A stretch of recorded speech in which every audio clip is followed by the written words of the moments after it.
وصلى الله وسلم وبارك على نبينا محمد وعلى آله وأصحابه أجمعين أشهد أن لا إله إلا الله وأشهد أن محمدا عبده ورسوله أما بعد. Continuing our lessons on the rulings and etiquette of the Muslim home based on the work of Shaikh Abdullah al-Khawlaani hafidhullah ta'ala.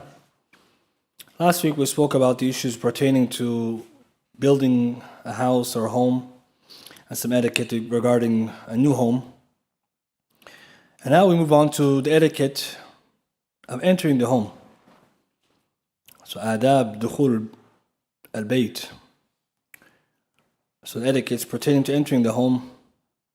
Since now we know in general how, and some guidelines in constructing a house, we're going to return to entering the home. And we covered some of this before.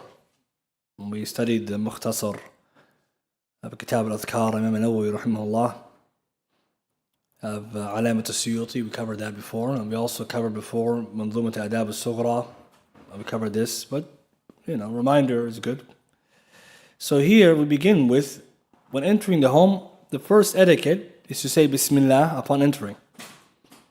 And so this is based on the hadith of Qaadir bin Abdul radiyallahu ta'ala anhuma fi Sahih Muslim, hadith number 2018, where he says radiyallahu ta'ala anhuma أنه سمع النبي صلى الله عليه وسلم يقول إذا دخل الرجل في بيته فذكر الله عند دخوله وعند طعامه قال الشيطان لا مبيت لكم ولا عشاء.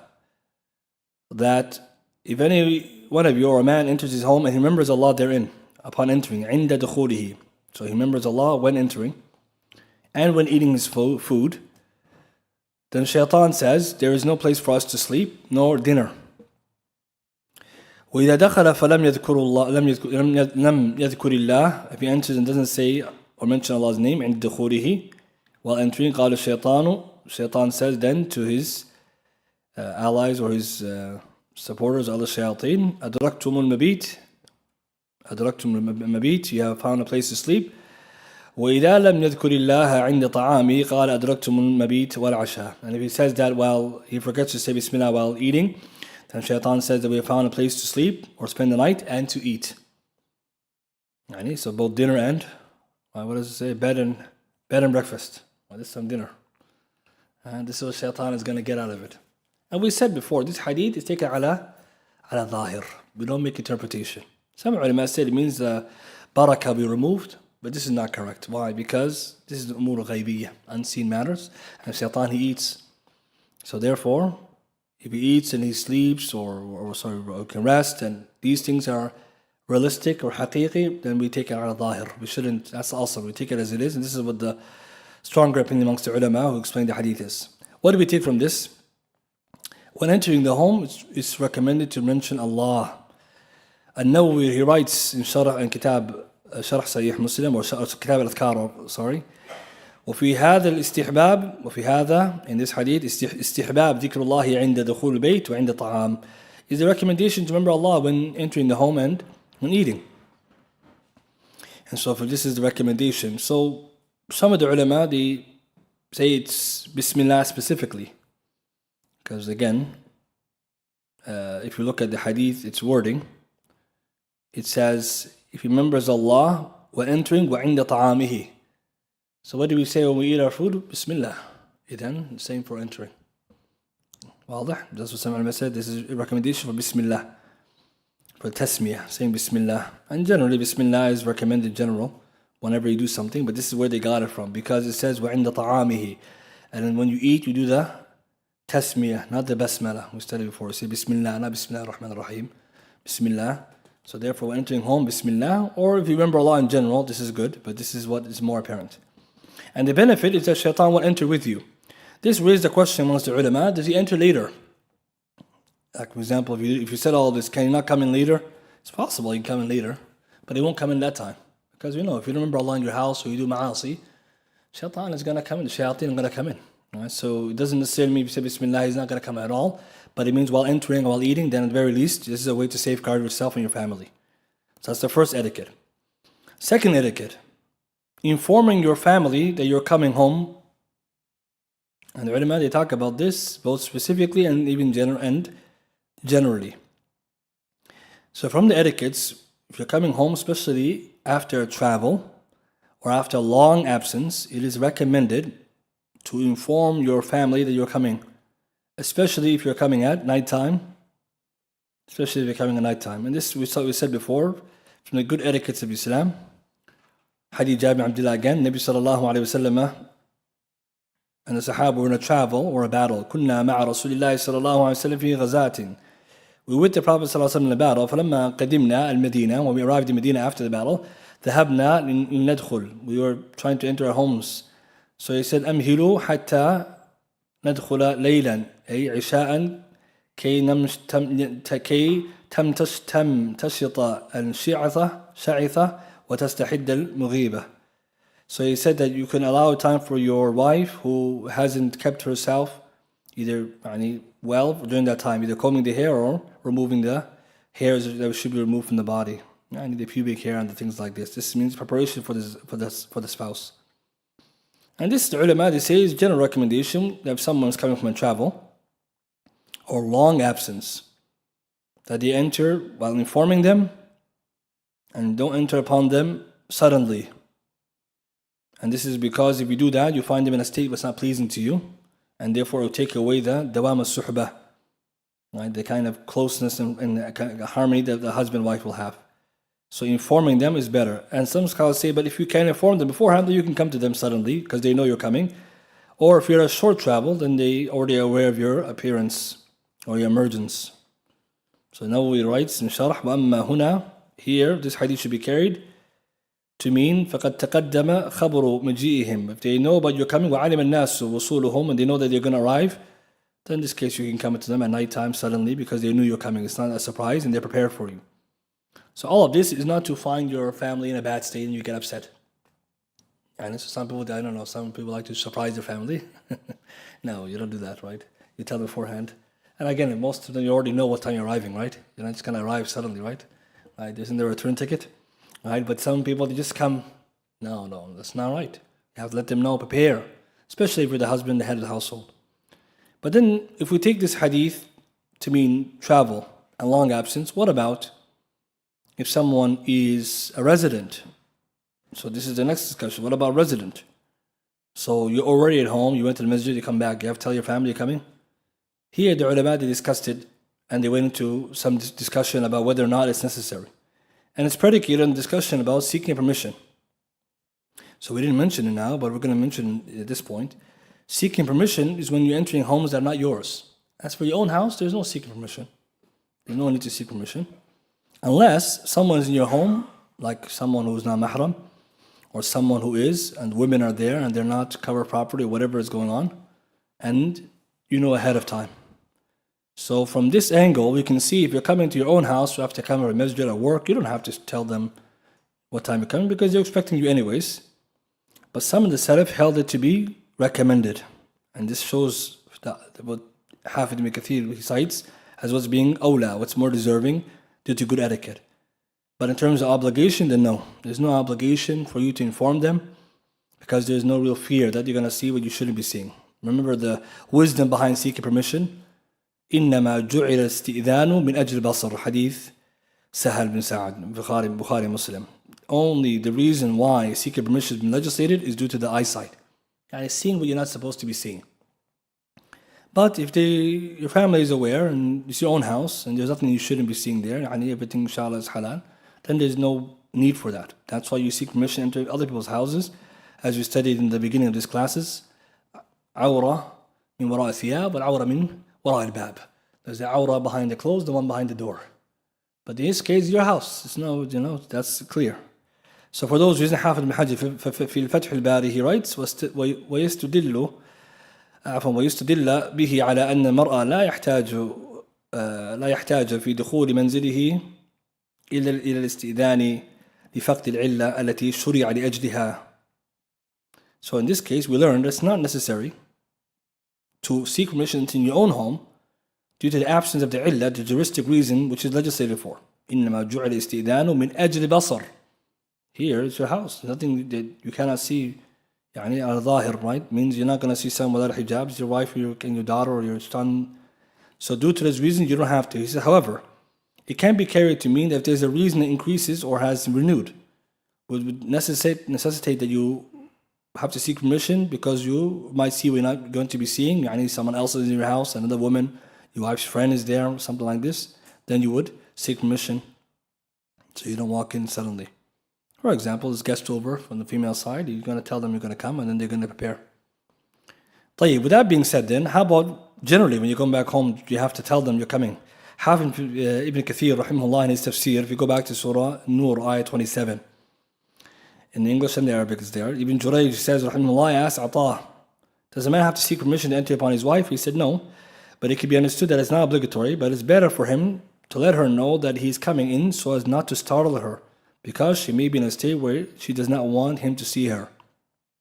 See, this is the higher etiquette.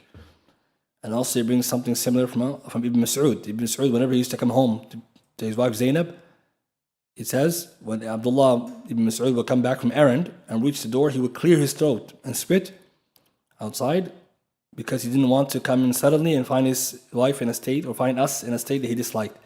And Ibn Kathir says, وَإِسْنَادُهُ صَحِيحٌ. And that's why Imam Ahmed held the same view. That's awla, yani better. So nowadays, obviously, if you going to clear your throat behind the door, no one's going to hear you. Right? So at that time, they didn't have the doors. They had the screens. So you can tell them, I'm on my way or something like this. It's awla, it's better. And this is something that is better but not wajib. And this is what Ibn Kathir, he says, is the conclusion. But in terms of wujub, no. So therefore, what we said earlier is when you're coming back from a travel or a long distance or absence, then yes. As for coming close and close by, then it's something higher, but not necessary. And in terms of wujub, wajib. And it shows you again, right, the beauty of this religion. Because in the day, you want to make sure there's a good family environment. And that is also understanding and protecting people's privacies, but also making sure that the home is in a state for each other the way that you like it. You don't want to suddenly walk upon your wife the same way you wouldn't want her to do the same for you. مُعَاشِرُهُنَّ بِالْمَعْرُوفِ, and live amongst one another honorably. In terms of seeking permission in general, we studied this before, but this conclusion, today's time, we don't seek permission the same way as the past. Many of us, when we knock the door, we don't say, salam alaikum adkhul. We don't do this, right? So why not? We already talked before. Ibn Qayyim fi Zad Ma'ad, also this one, Mukhtasar Zad Ma'ad, he says, this was the time where there used to be screens. That's where when there's opening the door and things like this, then that takes the permission. So it's lifting the screen, opening the door, these are dalil that you have isti'adhan. So in today's time, if you knock the door and someone opens it, that's isti'adhan, bismillah. Otherwise you wouldn't open it, right? So that's today's time. So that clears us. Because some people say, Allah tells us in Surah Nur, but we don't do it. This is why. Because the urf has changed. But also the scholars say that if it's a door is not there or some kind of other qarina, indication that you can enter, then in that case you should seek permission. طيب, the third etiquette when entering the home is using the siwak. So right now we did number 1, mentioning Allah's name, Bismillah. Number 2, informing your family. We talked about that now. And the third one, using the siwak now. And this is from the adab, the etiquette. Aisha, radiallahu anha, she said, كان إذا دخل بيته, Nabi sallallahu alayhi wa sallam entered his home, بدأ بسواك. He began with the siwak.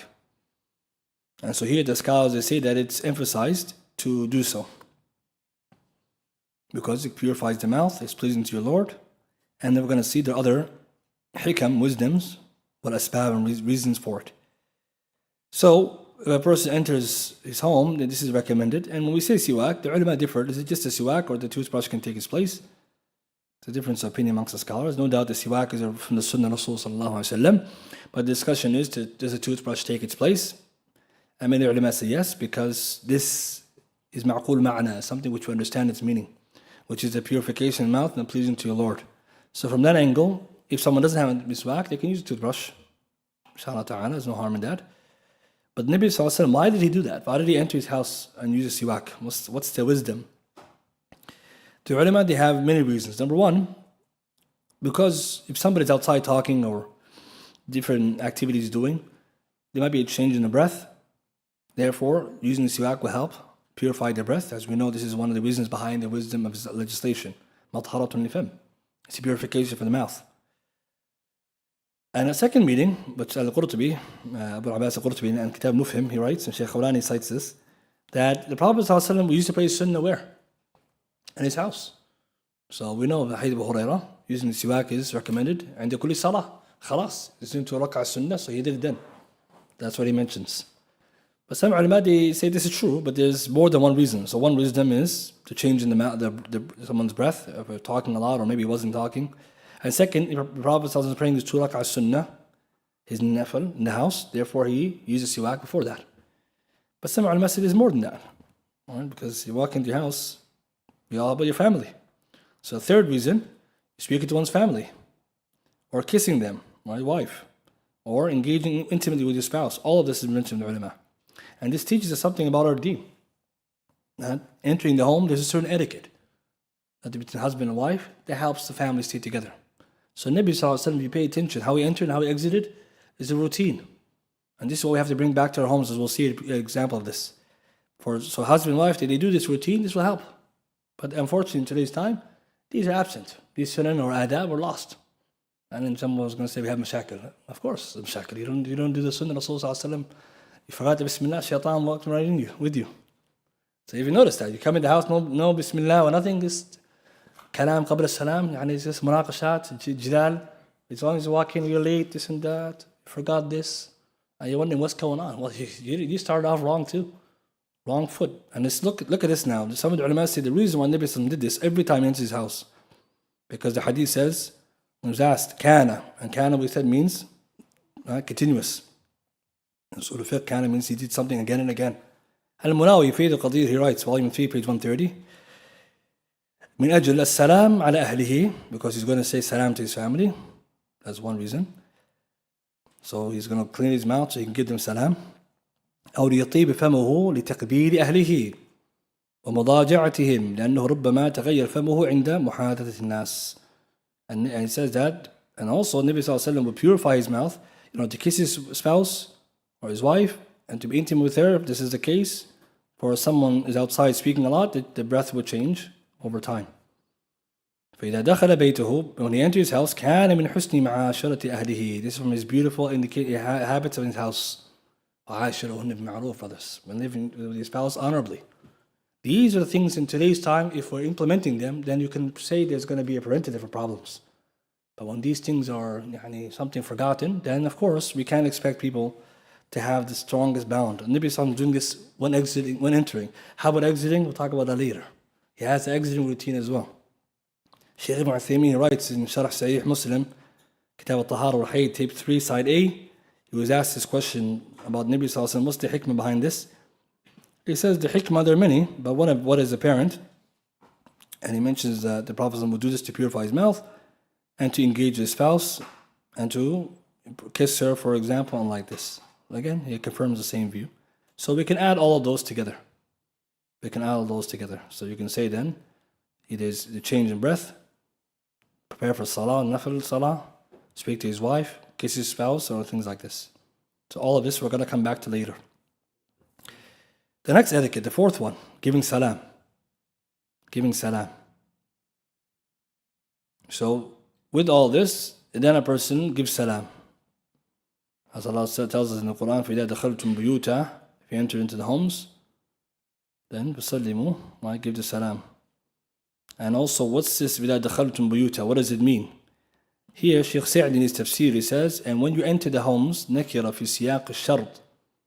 Usul al-Fiqh, we studied this for nakira, indefinite, fi siyaq al-shart, in the context of condition, yufid al-umum, right? It gives us generality. فَإِذَا دَخَلْتُمْ بُيُوتًا, if you enter any homes, all homes, فَسَلِّمُوا عَلَى أَنفُسِكُمْ تَحِيَّةً مِنْ عِنْدِ اللَّهِ بَارَكَةً طَيِّبَةً. Then give salam to yourselves and those who are inside it, and there's a tahiyyah which is blessed. So here Imam Sa'di says, if you enter any homes, and this includes your own home or others, give the salam. سواء كان في البيت ساكن أم لا. It's another proof. Empty house. Anyone knows what do we say? We enter a home, nobody lives there. السلام علينا وعلى عباد الله الصالحين. So you enter a house empty. Some ulama say you enter the masjid. It's a bayt.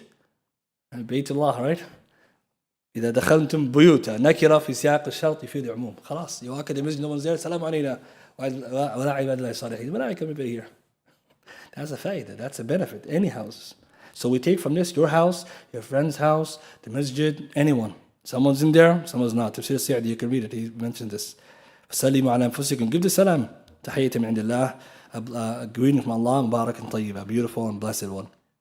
So obviously this is something very good and something we should be doing. And from the benefits behind that is that it will bring barakah to the home. Shaikh al-Khawlaani brings, حفظه تعالى, the statement of Qaadir in the tafsir of the ayah. بيتك, your house. Right? So here he says, بيتك, your house. إذا دخلته فقل سلام عليكم. And if you enter your house, say salam alaikum. So that's from the tafsir. And Sa'di, of course, we saw how he derived it generally.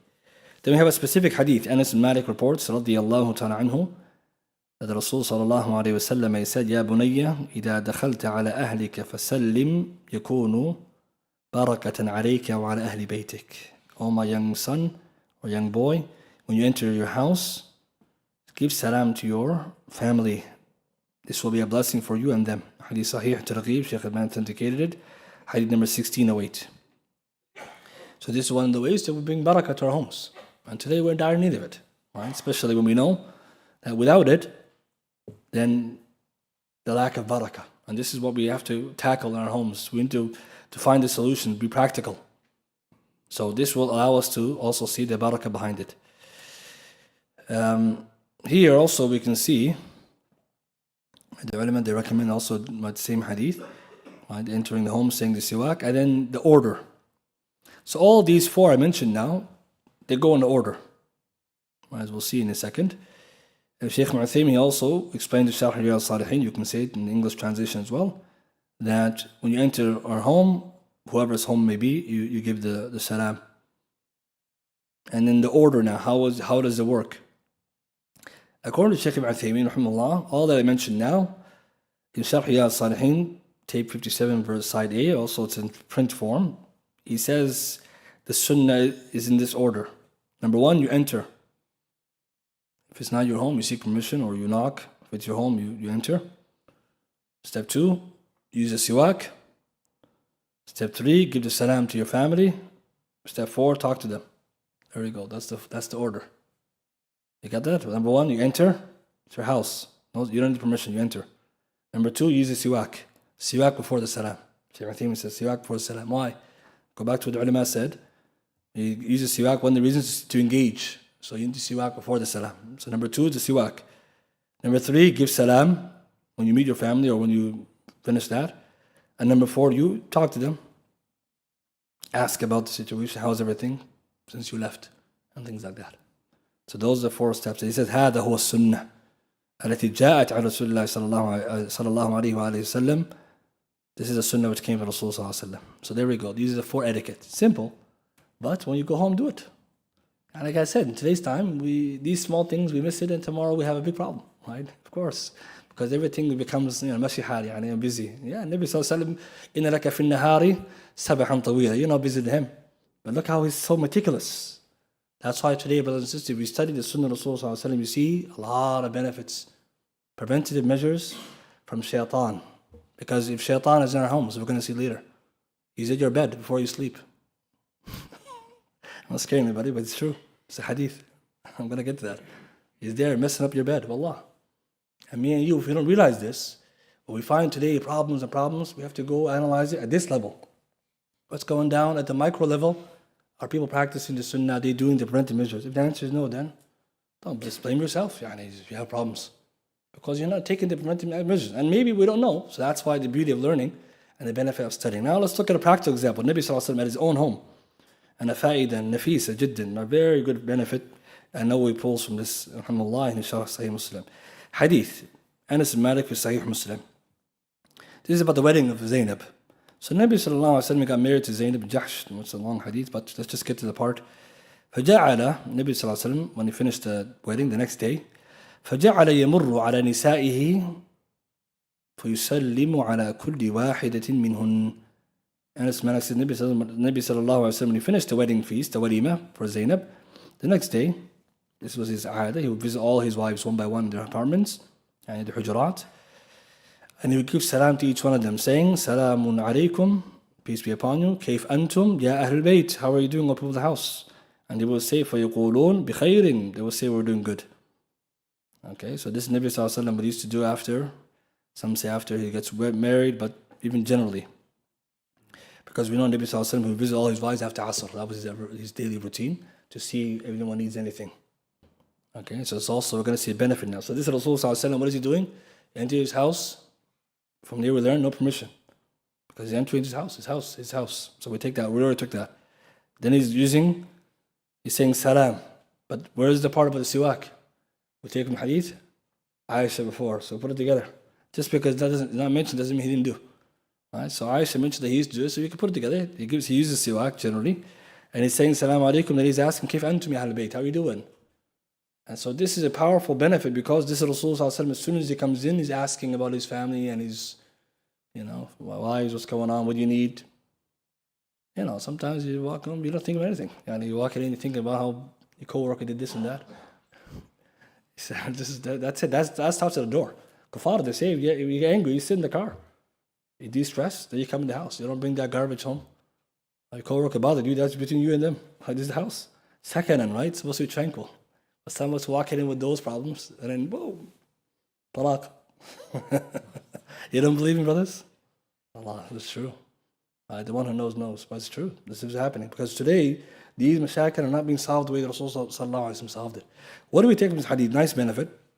Now we Sharh Sahih Muslim, volume 9, page 564. He says, from the benefits, obviously giving, while walking to your house, giving salam, he says that giving salam, greetings to your wife and your family, وهذا مما يتكبر عنه كثير من الجاهلين المتفرقين المتفرعين. Many of the ignorant, hardy people, they don't do this. And then he mentions the benefit of giving the wording salam alaikum versus singular or plural. Then he gets the last part, and this is the part I want to highlight. The Prophet ﷺ entering routine. وَمِنْهَا, he says, from hadith, the benefit. سُؤَالُ الرَّجُلِ أَهْلُهُ عَنْ حَالِهِمْ. A man asking his family about their situation. فَرُبَّمَا كَانَتْ, and his wife now. فَرُبَّمَا كَانَتْ فِي نَفْسِ الْمَرْأَةِ حَاجَةٌ فَتَسْتَحْيِي أَنْ تَبْتَدِئَ بِهَا. Perhaps his wife has a need she has, but she's too shy to tell him. فَإِذَا سَأَلَهَا انْبَسَطَتْ لِذِكْرِ حَاجَتِهَا. Should be easy for her to tell. You see? Because men's psychology. No one knows good news. MashaAllah, I didn't hear anything. You didn't ask, that's why. Right? Right? So sometimes this is our mindset. Alhamdulillah. Didn't ask anything. So you look at this faida, let's write this down. This is much better. Volume 9, page 564. ومنها, he says also from this hadith, أن يستحب أن يقال الرجل عقب دخوله كيف حالك ونحو هذا. It's also good. When you come in, it's recommended when you come to your house, you say after, how you doing? How's everything? And then he used to say good. So Nabi Sallallahu Alaihi Wasallam, this is his sunnah, brothers. This is powerful. We could spend a long time on this, but we're not going to do that time. Ibn Qayyim rahimahullah, he writes in Mukhtasar, this is Mukhtasar Zad Ma'ad of Shaykh Muhammad Wahab, summary of Zad Ma'ad in English, regarding his Sallallahu Alaihi Wasallam's guidance upon entering his house. So you can read that on page 193 of Abridged Zad Ma'ad, it's English. Shaykh Muhammad Wahab summarized Zad Ma'ad Ibn Qayyim, one volume. So Dar al-Salam print. He says he never, alayhi used to take his family by surprise, by entering upon them all of a sudden, which might cause harm to them. Rather, he would enter upon his family with their knowledge that he was going to do so, and he would deliver salutation and peace on them. And when he entered, he would begin by asking how are they, or how they were, and he would ask of them, and he might say, هَلْ عِنْدُكُم مِّنْ غَدَاءٍ, do you have anything to eat, until the end of it. So beautiful. Ibn Qayyim summarizes all that we mentioned. Page 193, Abridged Zad Ma'ad. That kitab is very good with us. It's a summary of Zad Ma'ad. Zad Ma'ad is many volumes, but the abridgment by Shaykh Muhammad Wahab is very nice. Small, simple, gives you a little bit. Everything, simple. So everything he mentioned there, we got it. He gave us ziyada. Then you, after that, you can ask, is there anything to eat? Okay? Hayyid Muslim. Then you ask about dinner or lunch, right? Some of us, come for us, anything to eat, so you didn't even ask how I'm doing. Astaghfirullah. Right? So this is important because these measures, لَقَدْ كَانَ لَكُمْ فِي رَسُولِ اللَّهِ أُسْوَةٌ حَسَنَةٌ, he's got the best home, brothers. This is why sometimes you might wonder, as ummah, what happens if we practice this? Allah knows. And we already know the barakah will happen, but what if we did? Right? And then also the question we should ask is, what do people know? Again, alhamdulillah, we learned. Now I have to share it. Spread it to people, right? Inshallah ta'ala, you never know. It could save someone's home. Now that we talked about the entering, let's talk about inside the home. And there's many things we want to talk about here, but since the time is not that much, we'll just cover a few of them and we'll continue. So now we're going to talk about the chapter of furniture, furnishings, and items in the home. And Shaikh Abdullah al-Khawlaani has a couple of chapters, so we're just going to group them together about the things inside the home. So inside your house, there's furniture, furnishing, things you're going to put like carpets and curtains and stuff like that, and then the things you own. So we'll cover a little bit today, and the next week, inshallah ta'ala, we'll cover the rest. So we already said when you're getting a home, when choosing it, we said from the benefits is that you look for a house which is spacious. And one of the meanings of that is that a house that has a lot of amenities. Remember that? We said that it means, one of the meanings is a house that has a lot of amenities. And we took this from the hadith. Nabi sallallahu alaihi wasallam, he spoke about a spacious home.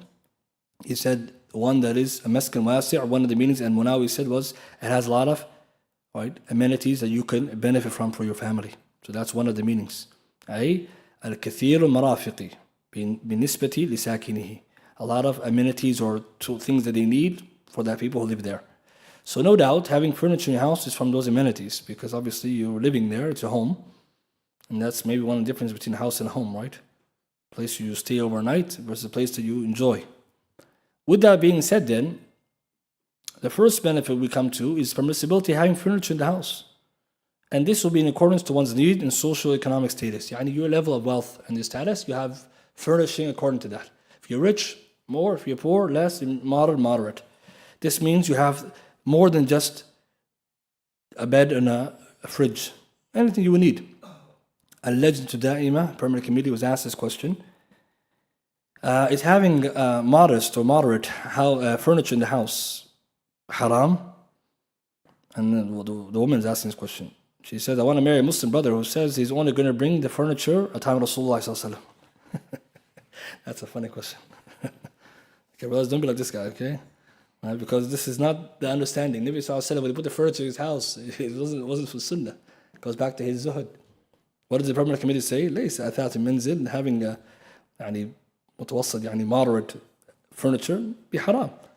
بل الخير كل خير, all good is in moderation. توسط في الأمور. قال الله تعالى والذين إذا أنفقوا لم يسرفوا ولم يقتروا وكان بين ذلك قوام. Those who when they spend, they're not they're extravagant, nor they're falling short, and they're between the two.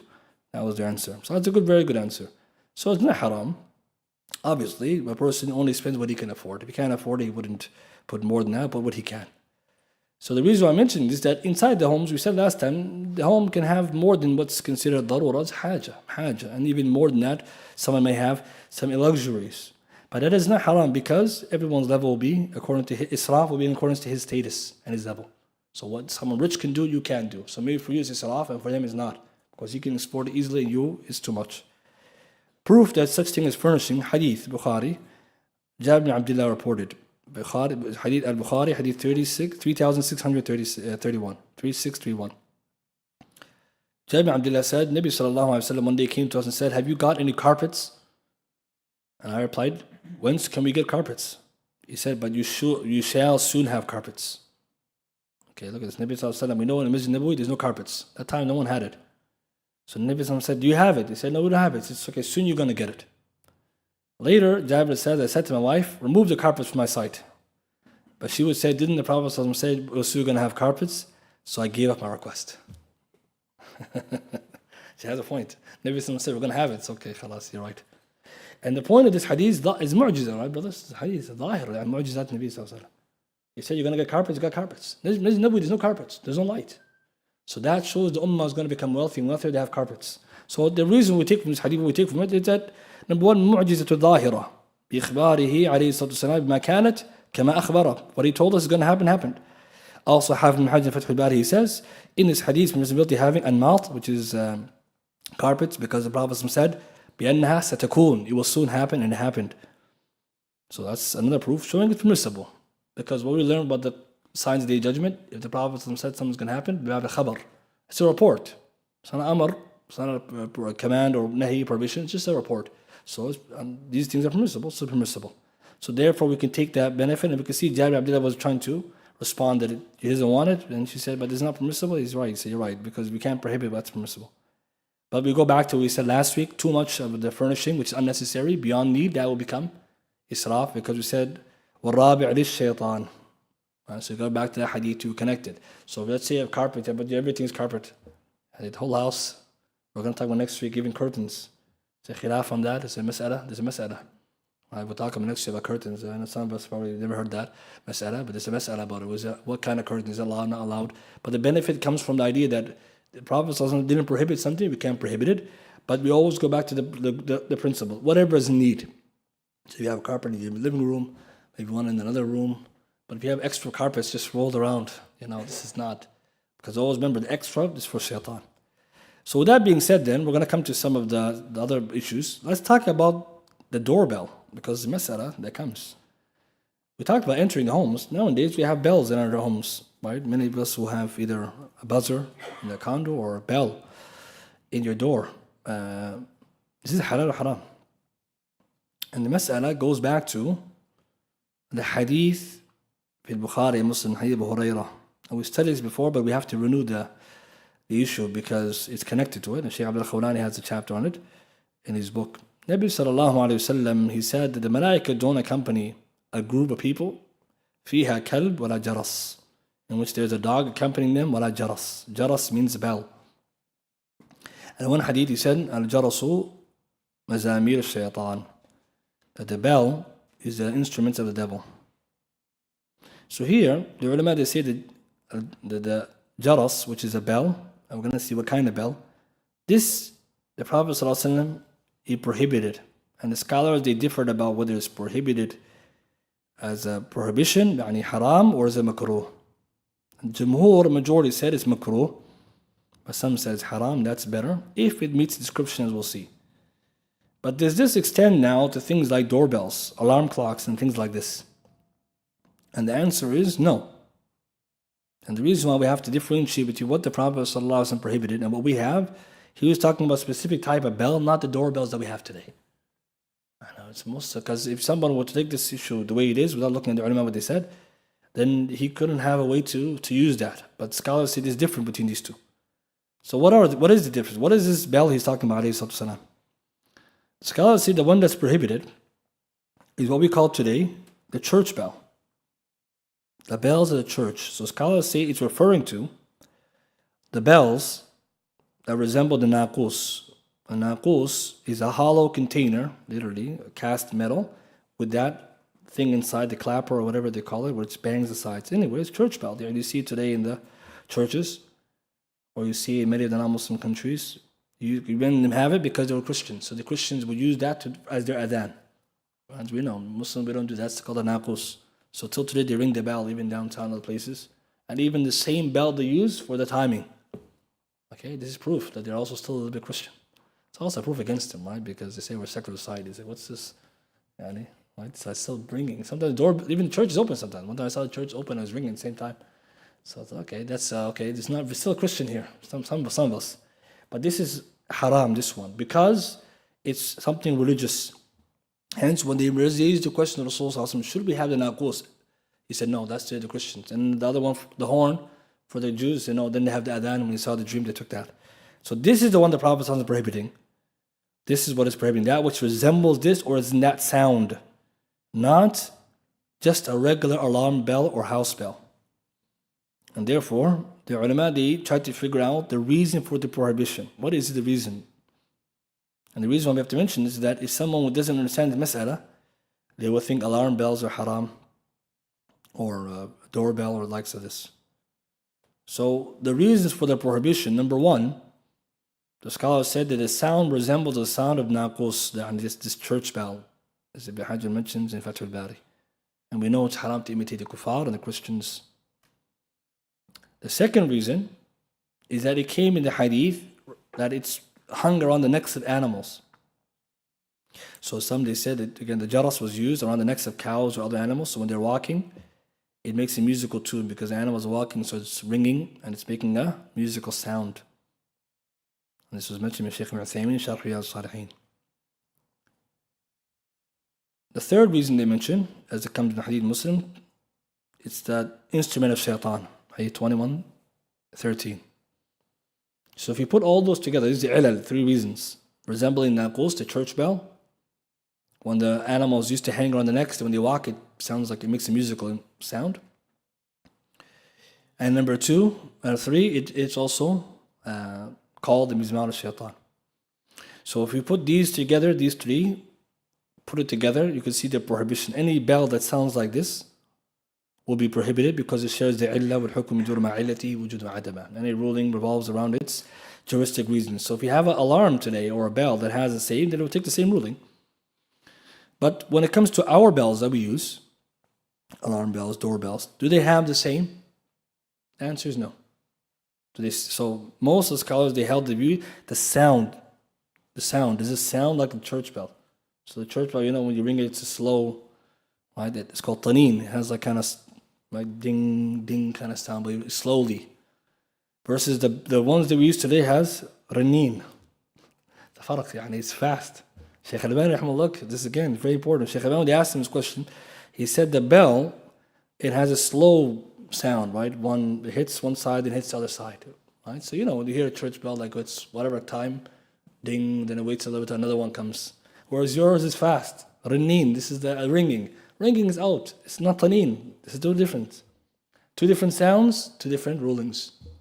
On top of that, they don't use nowadays that sound, right? Because it wouldn't also resemble music. Shaykh Al-Albani continues, said even today, our doorbells, they're very short sounds, fast and rapid, and they're not hung, nor do they sound the same. So therefore, they're permissible. But if someone's doorbell did sound like a church bell, which is really strange, right? I mean, unless you're living in an old church, and then it will be prohibited. And even then, the ulama have another mas'ala: is it haram or not? Jumhur ulama, and Nawawi mentions others, they said that if it's disliked, therefore there's a haja, if the haja mentioned, then it'll be permissible. So the bottom line is, most of our doorbells don't sound like that, nor is your alarm bells. So no need to break or disassemble it, right? And this is important because at the end of the day, fiqh comes down to these points. But the reason why I mentioned that, if it was, that would be something prohibited, either haram or disliked. And as Muslims, we wouldn't want that in our homes. And it goes back to another point that some will say that how would know the sound? Well, obviously we said the difference between the speed of it, the sound of it, and you could tell. And also the idea of musical instruments. Right? And which leads to a side benefit. What is the dabit? What is the principle for music? What's the dabit? What's the principle when it comes to music? And the ulama, when they talk about this, they discuss when is a sound considered musical, what is it not? It's a very important mas'ala because today, people, they don't know this, they might claim any sound. For example, Al-Mawsu'a al-Fiqhiyya, volume 4, page 95, they mention, the ulama, they say, when it comes to sounds from inanimate objects, either they're produced by a human or produced not by a human.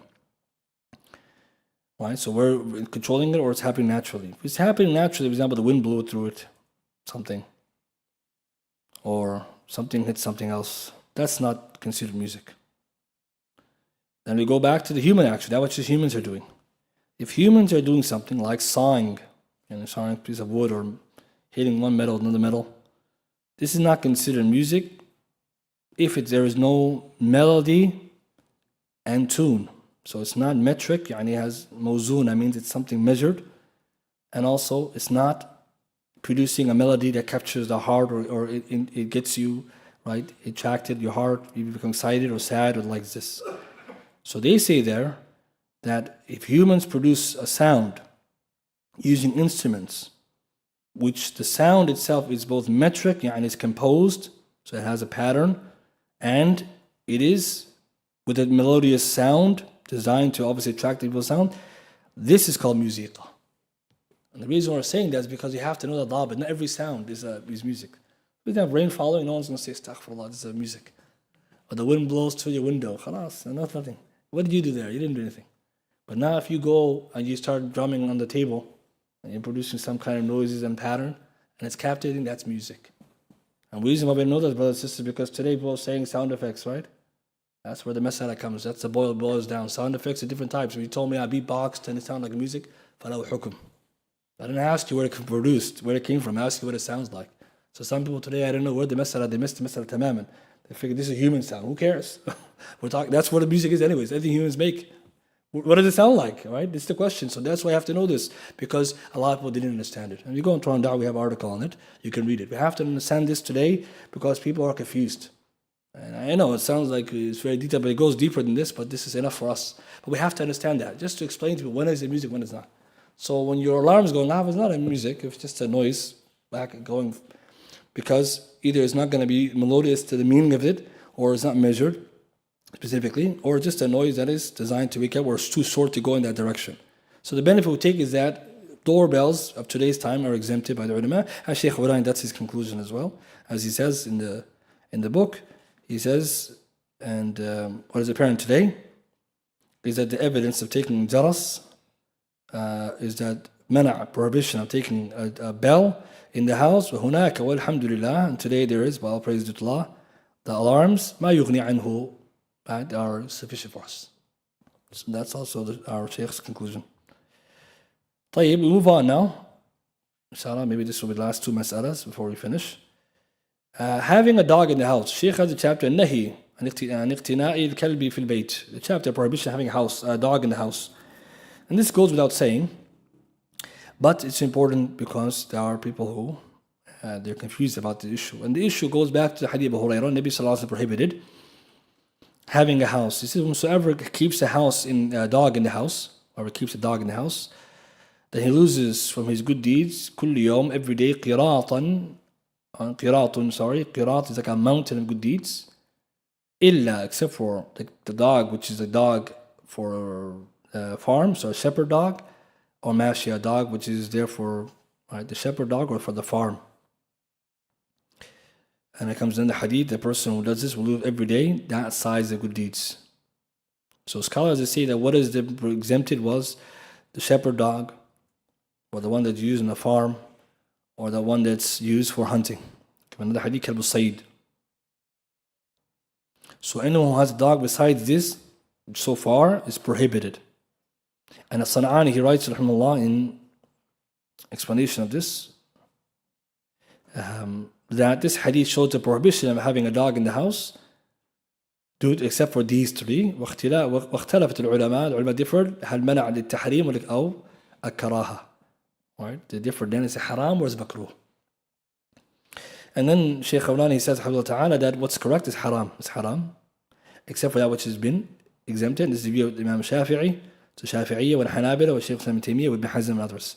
That the prohibition is tahrimi, not tanzih. It's tahrim, haram.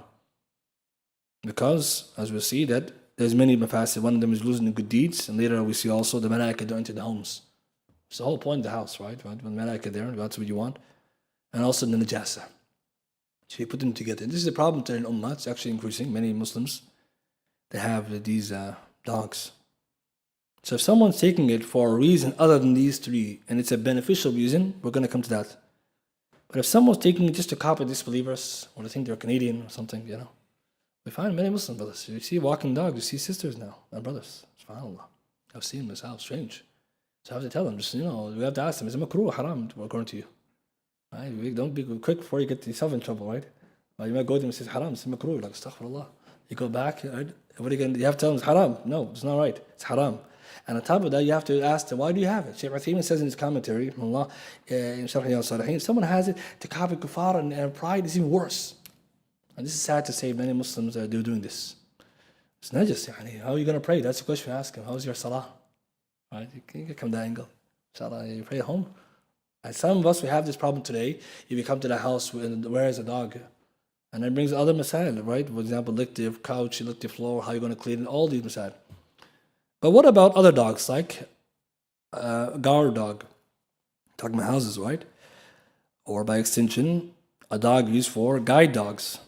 The ulama, they differ for dogs outside of this. And the conclusion Shaykh Qawlani comes to is that it's permissible to have other dogs for other reasons which are beneficial if they share the illah. And this is the view of An-Nawawi wa Ibn Qudamah.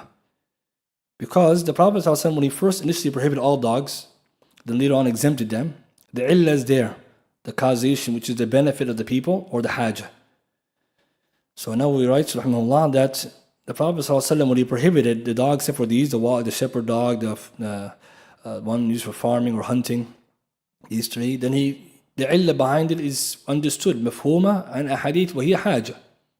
And we know, in order to do qiyas, you have to first find the illah, and the illah has to be, the reason has to be something understood and fixed. It's a haja, a need. Right? So therefore, Ibn Qudamah says, if this is the case, that owning a dog to guard the house will go with the qiyas, where it's a need as well. And Shaykh al-Khawlaani, Hafidhullah Ta'ala, says, وَأَقْرَبْ Wallahu A'lam, what's more correct, Allah knows best, is what Ibn Qudamah has said, that the reasons that were mentioned by the Sharia, they exempted those three, goes back to the need. And we can't deny the need due to the fact that it's istithna. Okay, so the idea is a restriction. So the hadith is general, illa, the Prophet said, except for. So he exempted three things. Can we stop there and say these things are exempted only? No, the reason why they're exempted is due to the need, so you can extend new needs to continue. So therefore, a guard dog, for example, which is going to guard a bigger property, is allowed, and this is the conclusion he says, for mentioned by Shaykh Islam bin Taymiyyah ibn Majmu' Fatawa. He also holds that view.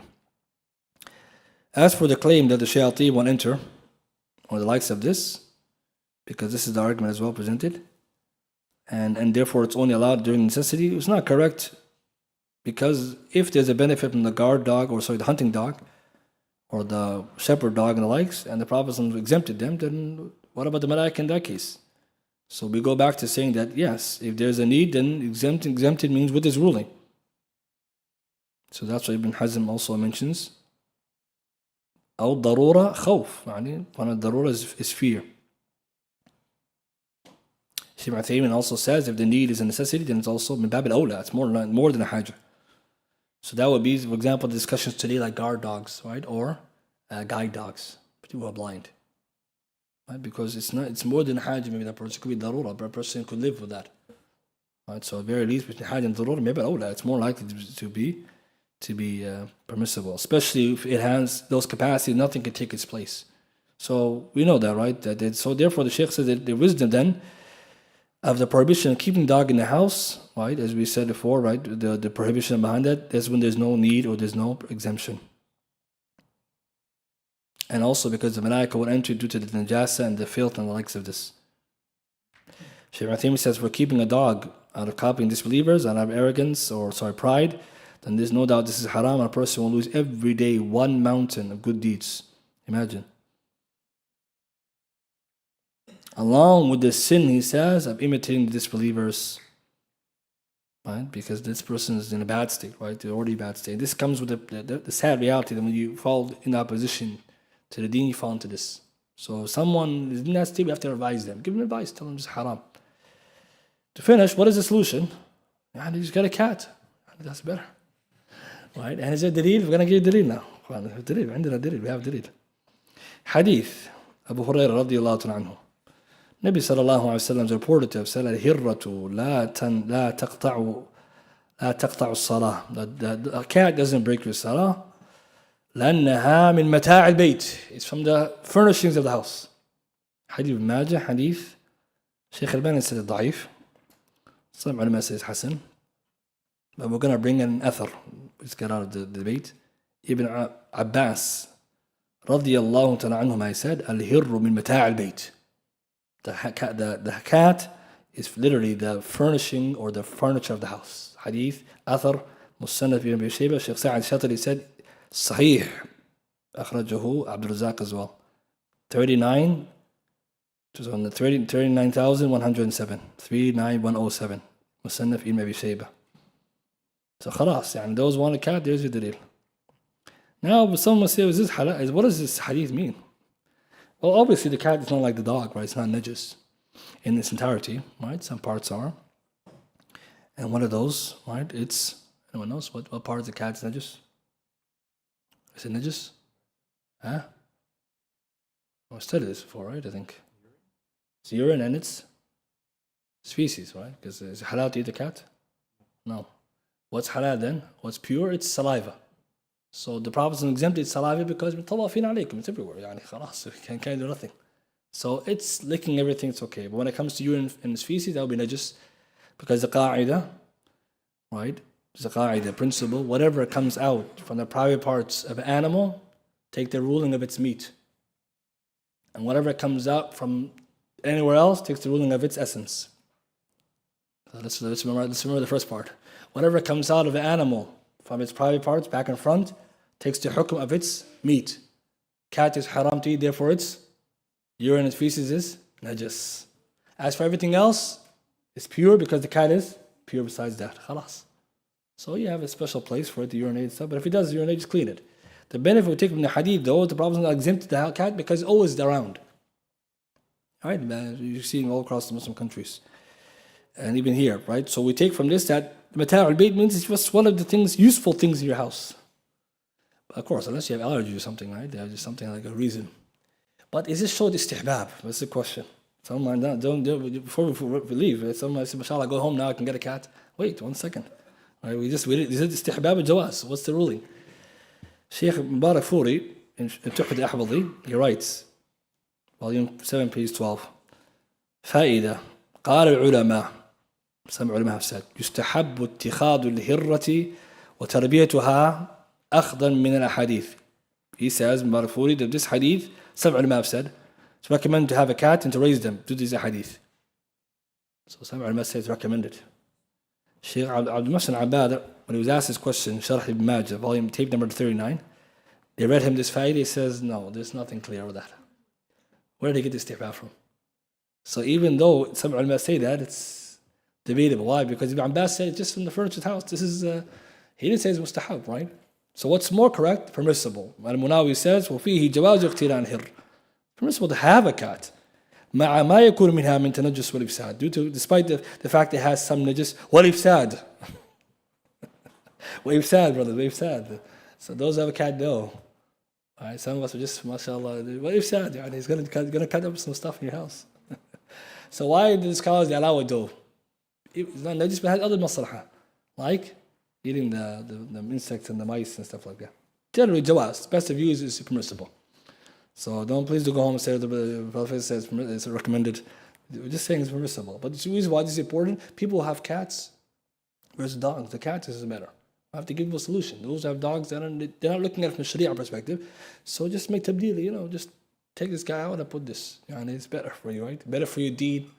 And also, there's ahkam. Right? We're not talking about that, but there's a fiqh of pets.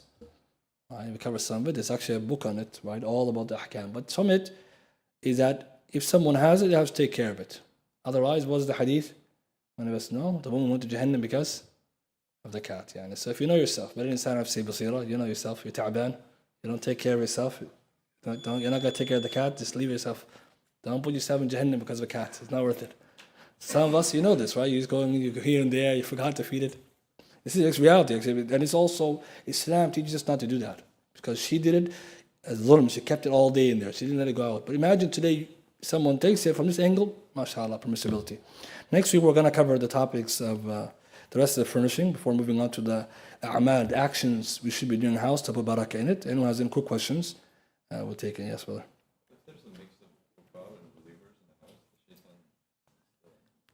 So if there's non-Muslims and Muslims in the house, then inshallah, where the Muslims are, the shaitan won't be. Because it's possible you do things in your house to protect it. For example, in your area where you live, you do adhkar, you do read the Quran. We're going to get to it. Inshallah, that will put them away. The same way if you're in a part of your house, and maybe you're doing your part to keep away the sore and everything. Inshallah ta'ala, we hope. But you try your best. Fattakullah mastata'atu. Yes. Those kids that has melody Yeah, so brothers ask, toys they have musical instruments or musical sounds. If it has it and you see it, then yes, it is. So either you try to remove that or to get it out some way. Because the prohibition for music is general, included the kids. Whereas discussion about kids' toys and pictures, we have some discussion about that. What kind of toys kids have, can have. But there's leniency more in there. But music, there isn't. And the kids are not mukallaf, but parents are. So they have to teach them that. So if it has it, then you just remove that part or just get a better toy. But it's important before buying it to check. Because you're right, once it becomes a music, an actual music. But if it's just the sounds, like sound effects, it says it's this, that, or... But if it's music, then yes. Yes, brother. If you rent your house and the tenant has a dog, you can't have it controlled, so it's not part of the contract? Yes. So this is a good point. But let's say you rent your house and the kafir has a dog, you're not liable, you're not responsible. Because you're, he's him, not on you. Because you're allowed to rent to a kafir because the house is rented for living. Whatever happens, it's tabi'ah, it's following it. Tabi'un tabi'. Whatever happens, the kafir is going to drink, he's going to do haram, that's on him. Why you rent it? To live. Unless you rented your place for a dog daycare or something, right? It's different, right? So the ulama mentioned this point. You can rent it to a non-Muslim, even if he drinks in there, because that's not the maqsood. He's intent to sleep, and whatever happens after that. And also, by law, what are you going to do? You're not going to come to check his house and what's in there? Some people, they put themselves in a bad state. You don't go that far. This is important. Sharia tells us what's the principal intention. Whatever follows, follows. Alhamdulillah. Okay, last question with this.